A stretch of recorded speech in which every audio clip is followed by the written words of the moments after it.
ओम शांति। आज साकार महावाक्य 13/11/2025। मधुर संतान माने तुम्हें माने दुख को सहन करिबारे बहुत समय नष्ट करिछ। एबे दुनिया बदलुछि, तेणु तुम्हें माने बाबा को मने पकाओ, सतोप्रधान हुआ, तेबे समय सफल होइजिब। प्रश्न, 21 जन्म पाई लटेरी प्राप्त करिबार पुरुषार्थ कौन? उत्तर, जदि 21 जन्मर लटेरी नेबार अछि तेबे मोहचित हुआ, एकमात्र बाबांको उपरे पूरा पूरा समर्पण हो जाओ। सर्वदा यही कथा स्मृति रे रहूचे। वर्तमान यही पुराना दुनिया बदलिबा को जाउछि, आमे नुआ दुनिया को जाउछु। यही पुराना दुनिया को देखुथिले मध्य देखिबार नाही। सुदामा सदृश चाउल मुठा सफल करी सत्ययुगी राजत्व नेबाकु हेबो। ओम शांति। एक कथा तो पिला माने जानिछंती जे आत्मिक संतान माननको आत्मिक बाबा बसी बुझाउछंती। रुहानी संतान अर्थात आत्मा माने, रुहानी बाबा अर्थात आत्मा मानकर पिता। एहाको कहा जाए आत्मा एवं परमात्मांकर मिलन। एही मिलन प्रतिकल्परे थरे मात्र हेउछि। ए सबु कथा तुमे माने जानिछ। एहा बहुत विचित्र कथा। विचित्र बाबा विचित्र आत्मा माननको बुझाउछंती। वास्तव रे आत्मा विचित्र अटे। एठाकु आसी चित्रधारी अर्थात शरीरधारी हेउछि।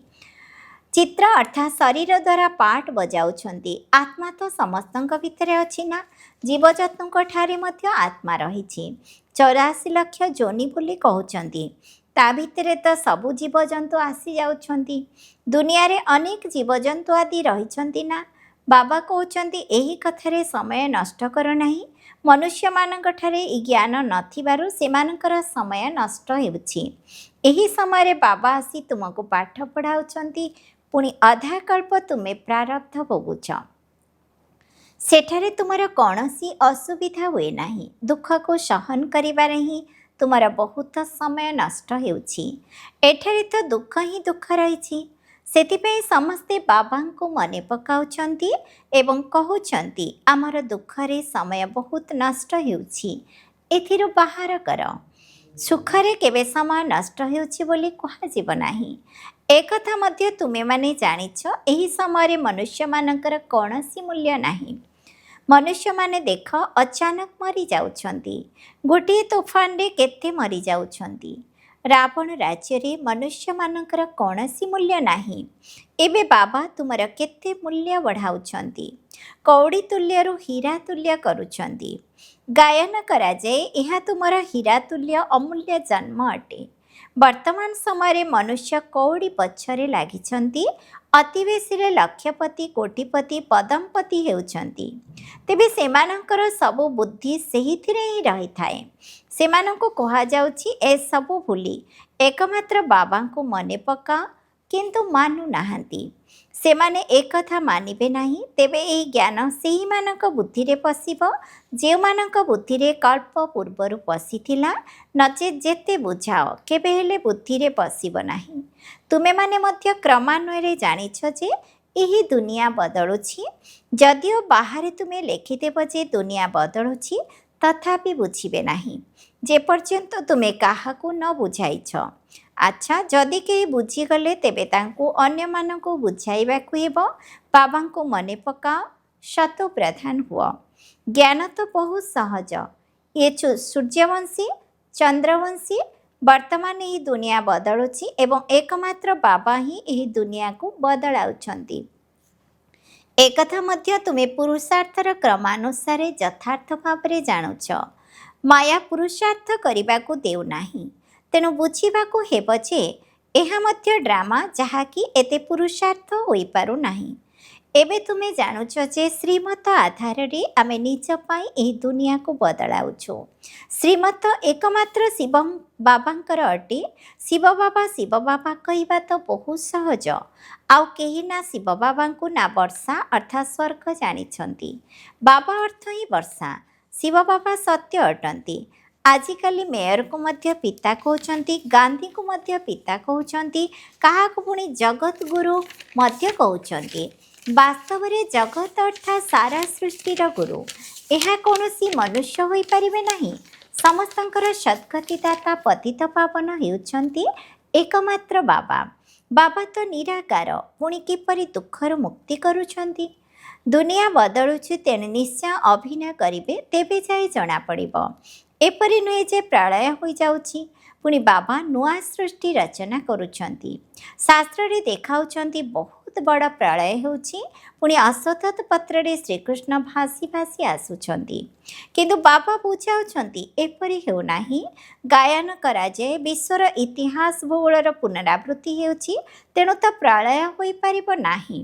ତୁମ ମନରେ ଅଛି ବର୍ତ୍ତମାନ ଏହି ପୁରୁଣା ଦୁନିଆ ବଦଳୁଛି।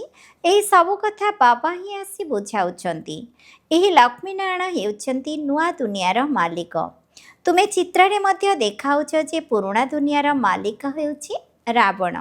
ରାମରାଜ୍ୟ ଏବଂ ରାବଣ ରାଜ୍ୟର ଗାୟନ କରାଯାଉଛି ନା? ଏକଥା ତୁମ ବୁଦ୍ଧିରେ ଅଛି ଯେ ବାବା ପୁରୁଣା ରାବଣ ଦୁନିଆକୁ ସମାପ୍ତ କରି ନୂଆ ଦୈବୀ ଦୁନିଆର ସ୍ଥାପନ କରାଉଛନ୍ତି। ବାବା କହୁଛନ୍ତି ମୁଁ ଯିଏ ଯେପରି ଅଟେ, କେହି କ୍ୱଚିତ ହିଁ ମୋତେ ଜାଣୁଛନ୍ତି। ତୁମେମାନେ ମଧ୍ୟ ପୁରୁଷାର୍ଥର କ୍ରମ ଅନୁସାରେ ଜାଣୁଛ। ଯିଏ ଭଲ ପୁରୁଷାର୍ଥୀ ଅଟନ୍ତି ତାଙ୍କର ଭଲ ନିଶା ରହିଥାଏ। ବାବାଙ୍କ ସ୍ମୃତିରେ ରହୁଥିବା ପୁରୁଷାର୍ଥୀଙ୍କର ପ୍ରକୃତ ନିଶା ଚଢ଼ିବ। 84 ଜନ୍ମର ଚକ୍ରର ଜ୍ଞାନକୁ ବୁଝାଇବାରେ ଏତେ ନିଶା ଚଢ଼ୁନାହିଁ ଯେତେ ଯୋଗର ଯାତ୍ରାରେ ଚଢ଼ୁଛି। ମୂଳ କଥା ହେଉଛି ପବିତ୍ର ହେବା। ଡାକୁଛନ୍ତି ମଧ୍ୟ ଆସି ପବିତ୍ର କରାଅ। ଏପରି ଡାକୁନାହାନ୍ତି ଯେ ଆସି ବିଶ୍ୱର ରାଜତ୍ୱ ଦିଅ। ଭକ୍ତି ମାର୍ଗରେ କେତେ କଥା ଶୁଣୁଛନ୍ତି, କିନ୍ତୁ ଏହା ହେଉଛି ସତ୍ୟ ସତ୍ୟ ନାରାୟଣଙ୍କର କଥା। ସେଇ କଥା ତ ଜନ୍ମ ଜନ୍ମାନ୍ତର ଶୁଣି ଶୁଣି ତଳକୁ ଖସି ଆସିଛ। ଭାରତରେ ହିଁ ଏ କଥା ଶୁଣିବାର ପ୍ରଥା ରହିଛି, ଆଉ କୌଣସି ରାଷ୍ଟ୍ରରେ କଥା ଆଦି ହୁଏ ନାହିଁ। ଭାରତକୁ ହିଁ ଧାର୍ମିକ ଦେଶ ବୋଲି ମାନୁଛନ୍ତି। ଅନେକ ମନ୍ଦିର ଭାରତରେ ହିଁ ରହିଛି। ଖ୍ରୀଷ୍ଟିଆନମାନଙ୍କର ଗୋଟିଏ ଚର୍ଚ୍ଚ ରହିଥାଏ। ଏଠାରେ ତ ଭିନ୍ନ ଭିନ୍ନ ପ୍ରକାରର ଅନେକ ମନ୍ଦିର ରହିଛି। ବାସ୍ତବରେ ଏକମାତ୍ର ଶିବ ବାବାଙ୍କର ମନ୍ଦିର ହେବା ଦରକାର। ଜଣକର ନାମ ମଧ୍ୟ ରହିବା ଦରକାର। ଏଠାରେ ତ ଅନେକ ନାମ ରହିଛି। ବିଦେଶୀମାନେ ମଧ୍ୟ ଏଠାକୁ ମନ୍ଦିର ଦେଖିବାକୁ ଆସନ୍ତି। ବିଚାରାମାନଙ୍କୁ ଏକଥା ଜଣା ନାହିଁ ଯେ ପ୍ରାଚୀନ ଭାରତ କିପରି ଥିଲା। 5000 ବର୍ଷଠାରୁ ଆହୁରି ପୁରୁଣା କୌଣସି ଜିନିଷ ନଥାଏ। ସେମାନେ ଭାବୁଛନ୍ତି ଲକ୍ଷ ଲକ୍ଷ ବର୍ଷର ପୁରୁଣା ଜିନିଷ ମିଳିଲା। ବାବା ବୁଝାଉଛନ୍ତି ମନ୍ଦିରରେ ଯେଉଁ ଚିତ୍ର ଆଦି କରାଯାଇଛି, ଏହାକୁ 2500 ବର୍ଷ ହୋଇଛି। ପ୍ରଥମେ ଶିବଙ୍କର ହିଁ ପୂଜା ହୋଇଥାଏ। ତାହା ହେଲା ଅବ୍ୟଭିଚାରୀ ପୂଜା। ସେହିପରି ଅବ୍ୟଭିଚାରୀ ଜ୍ଞାନ ମଧ୍ୟ କୁହାଯାଏ। ପ୍ରଥମେ ଅବ୍ୟଭିଚାରୀ ପୂଜା, ପୁଣି ବ୍ୟଭିଚାରୀ ପୂଜା ହୋଇଥାଏ। ଏବେ ତ ଦେଖ ପାଣି ମାଟିର ମଧ୍ୟ ପୂଜା କରୁଛନ୍ତି। ବର୍ତ୍ତମାନ ବେହଦର ବାବା କହୁଛନ୍ତି ତୁମେ ଭକ୍ତି ମାର୍ଗରେ କେତେ ଧନ ହରାଇଛ, କେତେ ଅସରନ୍ତି ଶାସ୍ତ୍ର ଚିତ୍ର ସବୁ ରହିଛି, ଅନେକ ଗୀତା ରହିଛି। ଏହିସବୁ ଉପରେ ଖର୍ଚ୍ଚ କରି କରି ଦେଖ ତୁମେ କ'ଣ ହୋଇଗଲଣି। କାଲି ତୁମକୁ 2 ମୁକୁଟଧାରୀ ରାଜା କରାଇଥିଲି, ପୁଣି ତୁମେ କେତେ କାଙ୍ଗାଳ ହୋଇଯାଇଛ। ଏସବୁ କାଲିର କଥା ନା? ତୁମେମାନେ ବୁଝିପାରୁଛ ବାସ୍ତବରେ ଆମେ 84 ଜନ୍ମର ଚକ୍ର ଲଗାଉଛୁ। ବର୍ତ୍ତମାନ ପୁନର୍ବାର ଆମେ ଏହିପରି ହେଉଛୁ। ବାବାଙ୍କଠାରୁ ବର୍ଷା ନେଉଛୁ। ବାବା ଘଡ଼ି ଘଡ଼ି ପୁରୁଷାର୍ଥ କରାଉଛନ୍ତି। ଗୀତାରେ ମଧ୍ୟ ମନ୍ମନାଭବ ଶବ୍ଦ ରହିଛି। ସେଥିରେ ମଧ୍ୟ କେତେକ ଶବ୍ଦ ଠିକ୍ ଅଛି। ପ୍ରାୟ କୁହାଯାଉଛି ନା, ଅର୍ଥାତ୍ ଦେବୀ ଦେବତା ଧର୍ମ ନାହିଁ, ବାକି ତାଙ୍କର ଚିତ୍ର ରହିଛି। ତୁମର ସ୍ମୃତି ଚିହ୍ନ ଦେଖ କେତେ ଭଲ ଭାବରେ ତିଆରି କରାଯାଇଛି। ତୁମେ ଜାଣିଛ ଆମେ ବର୍ତ୍ତମାନ ପୁନର୍ବାର ସ୍ଥାପନା କରୁଛୁ। ପୁଣି ଭକ୍ତି ମାର୍ଗରେ ଆମର ହିଁ ଅବିକଳ ସ୍ମୃତି ଚିହ୍ନ ତିଆରି ହେବ। ଭୂମିକମ୍ପ ଆଦି ହେଉଛି, ସେଥିରେ ପୁଣି ସବୁ ଶେଷ ହୋଇଯାଉଛି। ପୁଣି ସେଠାରେ ତୁମେ ସବୁ ନୂଆ ତିଆରି କରିବ। ସେଠାରେ ସବୁ କଳା କୌଶଳ ରହିବ ନା? ହୀରା କାଟିବାର କଳା ମଧ୍ୟ ରହିଛି। ଏଠାରେ ମଧ୍ୟ ହୀରା କାଟୁଛନ୍ତି, ପୁଣି ତିଆରି କରୁଛନ୍ତି। ହୀରା କାଟୁଥିବା ଲୋକେ ମଧ୍ୟ ବହୁତ ପ୍ରବୀଣ ହୋଇଥାନ୍ତି। ସେମାନେ ପୁଣି ସତ୍ୟଯୁଗକୁ ଯିବେ। ସେଠାକୁ ଏସବୁ କଳା କୌଶଳ ଯିବ। ତୁମେ ଜାଣିଛ ସେଠାରେ କେତେ ସୁଖ ରହିବ। ଏହି ଲକ୍ଷ୍ମୀନାରାୟଣଙ୍କର ରାଜ୍ୟ ଥିଲା ନା, ତାହାର ନାମ ହିଁ ସ୍ୱର୍ଗ। 100% ସମୃଦ୍ଧିଶାଳୀ। ଏବେ ତ କେତେ ଦରିଦ୍ର ହୋଇଯାଇଛନ୍ତି। ଭାରତରେ ହୀରା ନୀଳାର ବହୁତ ଫ୍ୟାସନ୍ ରହିଛି, ଯାହା ପରମ୍ପରାରୁ ଚାଲି ଆସୁଛି। ତେଣୁ ତୁମେ କେତେ ଖୁସିରେ ରହିବା ଉଚିତ। ତୁମେ ଜାଣୁଛ ଯେ ଏହି ଦୁନିଆ ବଦଳୁଛି, ଏବେ ସ୍ୱର୍ଗ ତିଆରି ହେଉଛି, ସେଥିପାଇଁ ଆମକୁ ନିଶ୍ଚୟ ପବିତ୍ର ହେବାକୁ ପଡ଼ିବ। ଦୈବୀ ଗୁଣ ମଧ୍ୟ ଧାରଣ କରିବାକୁ ହେବ। ସେଥିପାଇଁ ବାବା କହୁଛନ୍ତି ଚାର୍ଟ ଲେଖିବା ଜରୁରୀ। ମୁଁ ଆତ୍ମା କୌଣସି ଆଶରେ ଅଭିନୟ କରୁନାହିଁ ତ? ନିଜକୁ ଆତ୍ମା ବୋଲି ପକ୍କା ଭାବ। ଏହି ଶରୀର ଦ୍ୱାରା କୌଣସି ବିକର୍ମ କରିନାହଁ ତ? ଯଦି କରିଛ ତେବେ ରେଜିଷ୍ଟର ଖରାପ ହୋଇଯିବ। ଏହା ହେଉଛି 21 ଜନ୍ମର ଲଟେରୀ। ଏହା ମଧ୍ୟ ଏକ ପ୍ରତିଯୋଗିତା। ଘୋଡ଼ା ଦୌଡ଼ ହୋଇଥାଏ ନା? ଏହାକୁ କୁହାଯାଏ ରାଜସ୍ୱ ଅଶ୍ୱମେଧ। ସ୍ୱରାଜ୍ୟ ପାଇଁ ଅଶ୍ୱ ଅର୍ଥାତ୍ ତୁମ ଆତ୍ମାମାନଙ୍କୁ ଯୋଗର ଯାତ୍ରାରେ ଦୌଡ଼ି ଲଗାଇବାକୁ ହେବ। ଏବେ ଘରକୁ ଯିବାକୁ ହେବ, ତାକୁ ସୁଇଟ୍ ସାଇଲେନ୍ସ ହୋମ୍ କୁହାଯାଏ। ଏହି ଅକ୍ଷର ତୁମେ ବର୍ତ୍ତମାନ ଶୁଣୁଛ। ବର୍ତ୍ତମାନ ବାବା କହୁଛନ୍ତି ଖୁବ୍ ମେହନତ କର, ଏହି ରାଜତ୍ୱ ତୁମକୁ ମିଳୁଛି। ଏହା କମ୍ କଥା। ମୁଁ ଆତ୍ମା ଅଟେ, ମୁଁ ଏତେ ଜନ୍ମ ନେଇଛି। ଏବେ ବାବା କହୁଛନ୍ତି ତୁମର 84 ଜନ୍ମ ପୁରା ହେଲା, ଏବେ ପୁଣି ପ୍ରଥମ ନମ୍ବରରୁ ଆରମ୍ଭ କରିବାକୁ ହେବ। ନୂଆ ମହଲରେ ନିଶ୍ଚିତ ପିଲାମାନେ ହିଁ ବସିବେ, ପୁରୁଣା ତ ବସିବେ ନାହିଁ। ଏପରି ନୁହେଁ କି ନିଜେ ପୁରୁଣାରେ ବସି ପୁଣି ନୂଆରେ ଭଡ଼ାଟିଆଙ୍କୁ ବସାଇବେ। ତୁମେ ଯେତେ ମେହନତ କରିବ ନୂଆ ଦୁନିଆର ସେତେ ମାଲିକ ହେବ। ନୂଆ ଘର ତିଆରି ହେଲେ ମନ ହୁଏ ପୁରୁଣାକୁ ଛାଡ଼ି ନୂଆ ଘରେ ଯାଇ ବସିବୁ। ବାବା ପିଲାମାନଙ୍କ ପାଇଁ ନୂଆ ଘର ସେତେବେଳେ ତିଆରି କରୁଛନ୍ତି ଯେତେବେଳେ ପ୍ରଥମ ଘର ପୁରୁଣା ହୋଇଯାଉଛି। ସେଠାରେ ଭଡ଼ା ଦେବାର କଥା ହିଁ ନାହିଁ।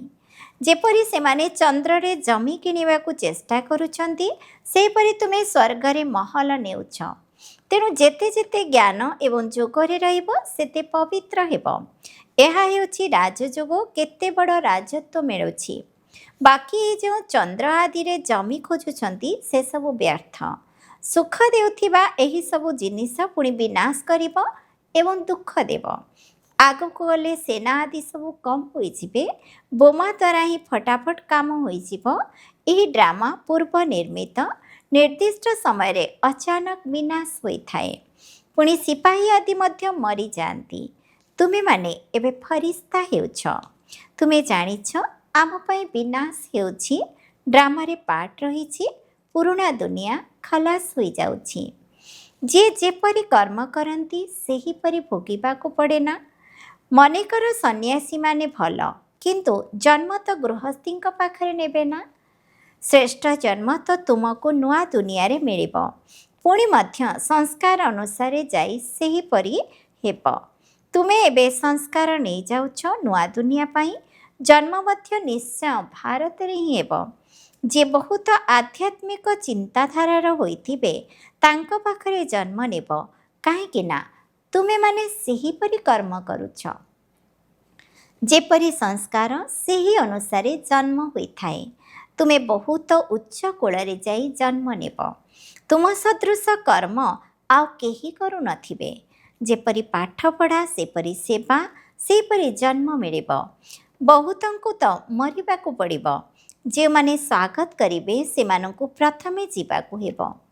ବାବା ବୁଝାଉଛନ୍ତି ବର୍ତ୍ତମାନ ଏହି ଦୁନିଆ ବଦଳୁଛି। ବାବା ତ ସାକ୍ଷାତକାର କରାଉଛନ୍ତି। ବାବା ନିଜର ଉଦାହରଣ ମଧ୍ୟ ଦେଉଛନ୍ତି। ଦେଖିଲେ 21 ଜନ୍ମ ପାଇଁ ରାଜତ୍ୱ ମିଳୁଛି। ତା ଆଗରେ ଏଇ 10-20 ଲକ୍ଷ କ'ଣ? ଅଲପ ଅର୍ଥାତ୍ ବ୍ରହ୍ମା ବାବାଙ୍କୁ ରାଜତ୍ୱ ମିଳିଲା। ଭାଗୀଦାରଙ୍କୁ କଉଡ଼ି ତୁଲ୍ୟ ଧନ ମିଳିଲା। ଭାଗୀଦାରଙ୍କୁ କହିଦେଲେ ଯାହା ଚାହୁଁଛ ତାହା ନେଇଯାଅ, କୌଣସି ଅସୁବିଧା ହେଲା ନାହିଁ। ପିଲାମାନଙ୍କୁ ମଧ୍ୟ ବୁଝାଯାଉଛି ବାବାଙ୍କଠାରୁ ତୁମେ କ'ଣ ନେଉଛ? ସ୍ୱର୍ଗର ସମ୍ପତ୍ତି। ଯେତେ ସମ୍ଭବ ସେଣ୍ଟର ଖୋଲି ଚାଲ, ବହୁତଙ୍କର କଲ୍ୟାଣ କର। ତୁମର 21 ଜନ୍ମ ପାଇଁ ରୋଜଗାର ହେଉଛି। ଏଠାରେ ତ ଲକ୍ଷପତି କୋଟିପତି ବହୁତ ଅଛନ୍ତି। ସେମାନେ ସମସ୍ତେ ଭିକାରୀ ଅଟନ୍ତି। ତୁମ ନିକଟକୁ ମଧ୍ୟ ବହୁତ ଆସିବେ। ପ୍ରଦର୍ଶନୀକୁ କେତେ ଆସୁଛନ୍ତି ଏପରି ଭାବ ନାହିଁ ଯେ ପ୍ରଜା ହେଉନାହାନ୍ତି। ପ୍ରଜା ବହୁତ ହେଉଛନ୍ତି। ସମସ୍ତେ ତ ଭଲ ଭଲ ବୋଲି କହୁଛନ୍ତି, କିନ୍ତୁ କହୁଛନ୍ତି ଆମକୁ ଫୁର୍ସତ ନାହିଁ। ତେବେ ଅଳ୍ପ ଶୁଣିଲେ ମଧ୍ୟ ପ୍ରଜାରେ ଆସିଯିବେ। ଅବିନାଶୀ ଜ୍ଞାନର ବିନାଶ କେବେ ହେବ ନାହିଁ। ବାବାଙ୍କର ପରିଚୟ ଦେବା କ'ଣ କମ୍ କଥା କି? କାହା କାହାର ଲୋମ ଟାଙ୍କୁରି ଉଠିବ। ଉଚ୍ଚ ପଦ ପାଇବାର ଥିଲେ ପୁରୁଷାର୍ଥ କରିବାରେ ଲାଗି ପଡ଼ିବେ। ବାବା କାହାଠାରୁ ଧନ ଆଦି ନେବେ ନାହିଁ। ପିଲାମାନଙ୍କର ବୁନ୍ଦା ବୁନ୍ଦାରୁ ପୋଖରୀ ହେଉଛି। କେହି କେହି ଗୋଟିଏ ଟଙ୍କା ମଧ୍ୟ ପଠାଇ ଦେଉଛନ୍ତି। କହୁଛନ୍ତି ବାବା ଗୋଟିଏ ଇଟା ଲଗାଇ ଦିଅ। ସୁଦାମାର ମୁଠାଏ ଚାଉଳର ଗାୟନ ରହିଛି ନା। ବାବା କହୁଛନ୍ତି ଏହା ତୁମର ହୀରା ନୀଳା ଅଟେ। ହୀରା ତୁଲ୍ୟ ଜନ୍ମ ସମସ୍ତଙ୍କର ହେଉଛି। ତୁମେ ଭବିଷ୍ୟତ ପାଇଁ କରୁଛ। ତୁମେ ଜାଣିଛ ଯେ ଏହି ଆଖି ଦ୍ୱାରା ଯାହା କିଛି ଦେଖୁଛ ଏହା ପୁରୁଣା ଦୁନିଆ ଅଟେ। ଏହି ଦୁନିଆ ବଦଳୁଛି। ଏବେ ତୁମେ ଅମରପୁରୀର ମାଲିକ ହେଉଛ, ତେଣୁ ମହଜିଦ୍ ନିଶ୍ଚିତ ହେବାକୁ ପଡ଼ିବ। ତୁମେମାନେ କହି ଆସିଛ ଯେ ବାବା ଆପଣ ଆସିଲେ ଆମେ ସମର୍ପଣ ହେବୁ। ତେବେ ଏହି ସୌଦା ତ ଭଲ ନା? ମନୁଷ୍ୟ କ'ଣ ଜାଣିଛନ୍ତି କି ସୌଦାଗର ରତ୍ନାକର ଯାଦୁକର ନାମ କାହିଁକି ରହିଛି? ସେ ରତ୍ନାକର ଅଟନ୍ତି ନା? ତାଙ୍କର ଅବିନାଶୀ ଜ୍ଞାନରତ୍ନ ଗୋଟିଏ ଗୋଟିଏ ଅମୂଲ୍ୟ ରତ୍ନ ଅଟେ। ଏହା ଉପରେ ରୂପ ବସନ୍ତର କଥା ରହିଛି ନା? ତୁମେ ରୂପ ଅର୍ଥାତ୍ ଯୋଗୀ, ବସନ୍ତ ଅର୍ଥାତ୍ ଜ୍ଞାନୀ ଉଭୟ ଅଟ। ଆଚ୍ଛା, ମିଠା ମିଠା ଶିଖିଲ ଦେ ସନ୍ତାନମାନଙ୍କ ପ୍ରତି ମାତା ପିତା ବାପଦାଦାଙ୍କର ମଧୁର ସ୍ନେହ ସମ୍ପନ୍ନ ଶୁଭେଚ୍ଛା ଏବଂ ସୁପ୍ରଭାତ। ଆତ୍ମିକ ପିତାଙ୍କର ଆତ୍ମିକ ସନ୍ତାନମାନଙ୍କୁ ନମସ୍ତେ। ଆମ ଆତ୍ମିକ ସନ୍ତାନମାନଙ୍କର ଆତ୍ମିକ ପିତାଙ୍କୁ ନମସ୍ତେ ନମସ୍ତେ ନମସ୍ତେ। ଧାରଣା ପାଇଁ ମୁଖ୍ୟ ସାରାଂଶ 1 ନମ୍ବର। ବର୍ତ୍ତମାନ ଏହି ଶରୀର ଦ୍ୱାରା କୌଣସି ପ୍ରକାରର ବିକର୍ମ କରିବାର ନାହିଁ। ଏପରି କୌଣସି ଆସୁରୀ କାର୍ଯ୍ୟ ନ ହେଉ ଯାହାଦ୍ୱାରା ତୁମର ରେଜିଷ୍ଟର ଅର୍ଥାତ୍ ଚରିତ୍ର ଖରାପ ହେବ। 2 ନମ୍ବର। ଏକମାତ୍ର ବାବାଙ୍କୁ ମନେ ପକାଇବାର ନିଶାରେ ରହିବାକୁ ହେବ। ପବିତ୍ର ହେବାର ମୂଳ ପୁରୁଷାର୍ଥ ନିଶ୍ଚିତ କରିବାକୁ ହେବ। ବିନାଶୀ ଧନ ପ୍ରାପ୍ତି କରିବା ପାଇଁ ନିଜର ଅମୂଲ୍ୟ ସମୟକୁ ବର୍ବାଦ ନ କରି ଶ୍ରୀମତ ଆଧାରରେ ଜୀବନକୁ ଶ୍ରେଷ୍ଠ କରିବାକୁ ହେବ। ବରଦାନ। ନିଜକୁ ବିଶ୍ୱ ସେବା ପାଇଁ ଅର୍ପଣ କରି ମାୟାକୁ ଦାସୀ କରୁଥିବା ସହଜ ସମ୍ପନ୍ନ ହୁଅ। ଏବେ ନିଜର ସମୟ ସର୍ବପ୍ରାପ୍ତିଗୁଡ଼ିକ ଜ୍ଞାନ ଗୁଣ ଏବଂ ଶକ୍ତିକୁ ବିଶ୍ୱ ସେବା ଅର୍ଥେ ସମର୍ପିତ କର। ମନ ଭିତରେ ଯେଉଁ ସବୁ ସଂକଳ୍ପ ଉତ୍ପନ୍ନ ହେଉଛି ତାକୁ ଚେକ୍ କର ଯେ ଏହା ବିଶ୍ୱ ସେବା ପ୍ରତି ଅଟେ ତ? ଏହିଭଳି ସେବା ପ୍ରତି ଅର୍ପଣମୟ ହେବା ଦ୍ୱାରା ନିଜେ ମଧ୍ୟ ସହଜରେ ସମ୍ପନ୍ନ ହୋଇଯିବ। ସେବାର ଲଗନ ଦ୍ୱାରା ଛୋଟ ବା ବଡ଼ ପରୀକ୍ଷା ଗୁଡ଼ିକ ମଧ୍ୟ ସ୍ୱତଃ ହିଁ ସମାପ୍ତ ହୋଇଯିବ, ଯାହାଫଳରେ ମାୟା ଦ୍ୱାରା ଭୟଭୀତ ହେବ ନାହିଁ। ସର୍ବଦା ବିଜୟୀ ହେବାର ଖୁସିରେ ନାଚିବାକୁ ଲାଗିବ। ମାୟାକୁ ନିଜର ଦାସୀ ଅନୁଭବ କରିବ। ନିଜେ ଯଦି ସେବାରେ ସମର୍ପିତ ହୋଇଯିବ ତେବେ ମାୟା ମଧ୍ୟ ଆପେ ଆପେ ସମର୍ପିତ ହୋଇଯିବ। ସ୍ଲୋଗାନ। ଅନ୍ତର୍ମୁଖତା ଦ୍ୱାରା ନିଜର ମୁଖକୁ ଯଦି ବନ୍ଦ କରିଦେବ ତେବେ କ୍ରୋଧ ସମାପ୍ତ ହୋଇଯିବ। ଅବ୍ୟକ୍ତି ସାରା ଅଶରୀରୀ ଅଥବା ବିଦେହୀ ସ୍ଥିତିର ଅଭ୍ୟାସକୁ ବଢ଼ାଅ। ଯେପରି ଗୋଟିଏ ସେକେଣ୍ଡରେ ସୁଇଚ୍ ଅନ୍ ବା ଅଫ୍ କରି ହୁଏ, ସେହିପରି ଗୋଟିଏ ସେକେଣ୍ଡରେ ଶରୀରର ଆଧାର ନିଅ ଏବଂ ଗୋଟିଏ ସେକେଣ୍ଡରେ ଶରୀରଠାରୁ ଉର୍ଦ୍ଧ୍ୱରେ ଅଶରୀରୀ ସ୍ଥିତିରେ ସ୍ଥିତ ହୋଇଯାଅ। ଏବେ ଏବେ ଶରୀରକୁ ଆସ ଏବଂ ଏବେ ଏବେ ଅଶରୀର ହୋଇଯାଅ। ଯଦି ଆବଶ୍ୟକ ଅଛି ତେବେ ଶରୀର ରୂପକ ବସ୍ତ୍ର ଧାରଣ କର। ଯଦି ଆବଶ୍ୟକ ନାହିଁ ତେବେ ଶରୀରଠାରୁ ଅଲଗା ହୋଇଯାଅ। ଏହିଭଳି ଅଭ୍ୟାସ କରିବାକୁ ହେବ। ଏହାକୁ ହିଁ କର୍ମାତୀତ ଅବସ୍ଥା କୁହାଯାଏ। ଓମ୍ ଶାନ୍ତି।